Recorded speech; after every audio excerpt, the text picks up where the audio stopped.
अस्सलाम वालेकुम गाइस, मैं हूँ आपकी मेंटर तवीबा हसन और आज मैं आप लोगों के लिए एक बार फिर एक इंटरेस्टिंग टॉपिक लेकर हाजिर हुई हूँ। आज हम पढ़ेंगे लेयर्स के बारे में। आज मैं आप लोगों को बताऊंगी लेयर्स के बारे में। जैसे कि मैंने आपको पिछली क्लास में भी बताया था कि लेयर्स एक बहुत ही इंपॉर्टेंट चीज़ है फोटोशॉप में।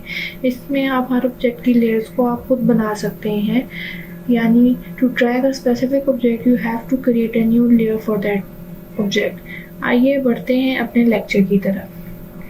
यहाँ पर देखें, आपके पास आ रहा होगा बैकग्राउंड। ये देखें, ये लेयर्स का पैनल मैंने खोला है, ये आपके पास आ रहा होगा बैकग्राउंड लेयर। मैंने एक डॉक्यूमेंट क्रिएट करके रखा हुआ है और आपके पास एक आ रहा है बैकग्राउंड लेयर। अब पहली चीज़ जो आप देख रहे होंगे कि आप कोई न्यू इमेज ले लें तो आपको बैकग्राउंड लेयर नज़र आ रही है। ये ऐसी लेयर होती है जिसको आप मूव नहीं कर सकते हैं, क्योंकि इसको मूव करने के लिए आपको इस लेयर को नॉर्मल लेयर में कन्वर्ट करना होता है। ये देखें, मैं बताती हूँ।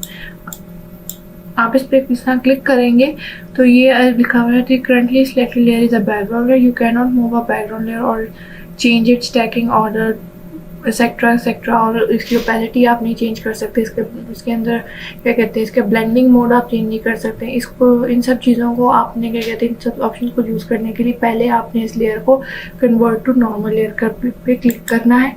जैसे ही आप कन्वर्ट टू नॉर्मल लेयर पर क्लिक करेंगे, ये देखें आपकी जो वो होगी, जो लॉक लेयर होगी वो अनलॉक्ड हो जाएगी और आप इसको ईजिली मेजर कर सकते हैं। और साथ ही साथ आपके पास ये देखेंगे ऑप्शंस भी खुली हुई आ जाती हैं। वहाँ अब मैं जैसे ये देखिए,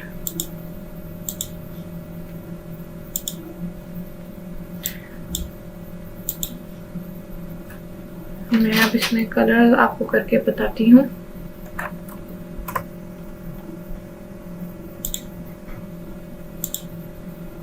ये देखें, ये जैसे हमारे पास ये कलर आ गया है तो अब हम इसकी ओपेसिटी को कम करना चाहेंगे। ये देखिए, इसकी ओपेसिटी भी कम हो रही, बढ़ा रहे हैं और कम भी कर सकते हैं। ओपेसिटी का मतलब ये होता है कि थोड़ी सी ट्रांसपेरेंसी नज़र आए। अच्छा, आप इस अपने लेयर को लॉक ही देखें,